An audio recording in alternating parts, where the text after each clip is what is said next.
മാന്യസദസ്സിന് എന്റെ വിനീതമായ നമസ്കാരം. കൂട്ടുകാരെ, നിങ്ങൾ രാജാക്കന്മാരെ കുറിച്ച് കേട്ടിട്ടുണ്ടോ? പണ്ട് നമ്മുടെ രാജ്യം ഭരിച്ചിരുന്നത് രാജാക്കന്മാരായിരുന്നു. വിശുദ്ധ ബൈബിളിൽ നിരവധി രാജാക്കന്മാരെ കുറിച്ച് പറയുന്നുണ്ട്. സോളമൻ രാജാവ്, ദാവീദ് രാജാവ് എന്നിവരൊക്കെ ഉദാഹരണങ്ങളാണ്. ഇന്ന് ഞാനിവിടെ പറയാൻ പോകുന്ന കഥയുടെ പേരാണ് മഹാജ്ഞാനിയായ സോളമൻ രാജാവ്. തന്റെ പിതാവ് ദാവീദ് രാജാവിൽ നിന്ന് ഭരണമേറ്റെടുക്കുമ്പോൾ സോളമൻ രാജാവിന് പ്രായം തീരെ കുറവും ഭരണകാര്യങ്ങളിൽ ഒട്ടും അറിവില്ലായിരുന്നു. സോളമൻ രാജാവ് ദൈവത്തിനോട് പ്രാർത്ഥിച്ചു, ദൈവമേ, എന്നെ സഹായിക്കണമേ.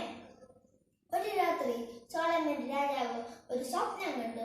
സ്വപ്നത്തിൽ ദൈവം രാജാവിനോട് ചോദിച്ചു, മകനെ, ഞാൻ നിനക്ക് എന്താ നൽകേണ്ടത്? പ്രിയ കൂട്ടുകാരെ, നിങ്ങൾക്കറിയാവോ സോളമൻ രാജാവ് ദൈവത്തിനോട് എന്താ ചോദിക്കുന്നത്?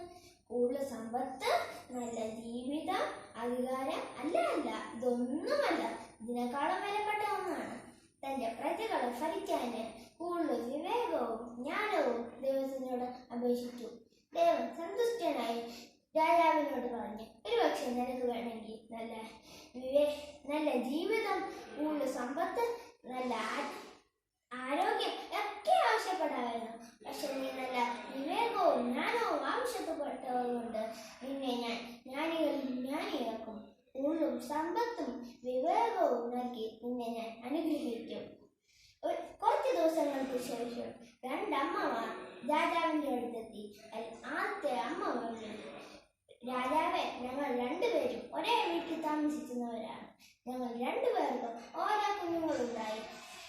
പിറ്റേ ദിവസം ഇവളുടെ കുഞ്ഞു മരിച്ചു. ആ മരിച്ച കുഞ്ഞിനെ എന്റെ എടുത്തു, ജീവനുള്ള കുഞ്ഞിനെ ഇവളും എടുത്തു. എന്നിട്ട് മരിച്ച കുഞ്ഞ് എന്റേതാണെന്നും ജീവനുള്ള കുഞ്ഞ് അവളുടേതാണെന്നും പറഞ്ഞു. അത് കേട്ട് രണ്ടാമത്തെ അമ്മ കരഞ്ഞുകൊണ്ട് പറഞ്ഞു, അല്ല രാജാവേ, അല്ല, ജീവനുള്ള കുഞ്ഞ് എന്റേതും മരിച്ച കുഞ്ഞ് അവളുടേതുമാണ്. ഇത് കേട്ട് രാജാവ് പറഞ്ഞു, നിങ്ങൾ രണ്ടുപേരും പറയുന്നു ജീവനുള്ള കുഞ്ഞ് നിങ്ങളുടേതും മരിച്ച കുഞ്ഞ് മറ്റാരുടേതുമാണെന്ന്. രാജാവ് ഒരു നിമിഷം ആലോചിച്ചു, എന്താ ഇതിനൊരു പോകാൻ വഴി? ഉടൻ രാജാവ് കണ്ണോട് പറഞ്ഞു, പോയി ഒരു വാൾ കൊണ്ടുവരിക.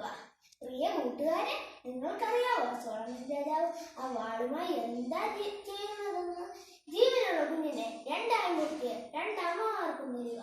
അപ്പൊ ജീവനുള്ള കുഞ്ഞിന്റെ അമ്മ പറഞ്ഞു, അരുത് രാജാവേ, അരുത്, കുഞ്ഞിനെ രണ്ടായി മുറിക്കരുത്.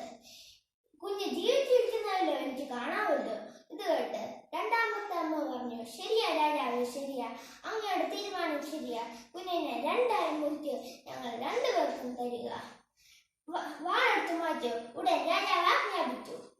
എന്നിട്ട് ജീവനുള്ള കുഞ്ഞിന്റെ അമ്മയ്ക്ക് ആ കുഞ്ഞിനെ കൊടുക്കുക. എന്നിട്ട് മരിച്ച കുഞ്ഞിനെ കൊല്ലാൻ പറഞ്ഞ അമ്മയെ തുരങ്കലിൽ അടയ്ക്കുക.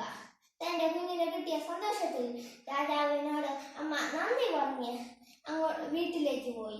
പ്രിയ വീട്ടുകാരെ, നോക്ക്, സോളമൻ രാജാവ് ദൈവത്തിനോട് നല്ല വിവേകവും ജ്ഞാനവും ആവശ്യപ്പെട്ടു.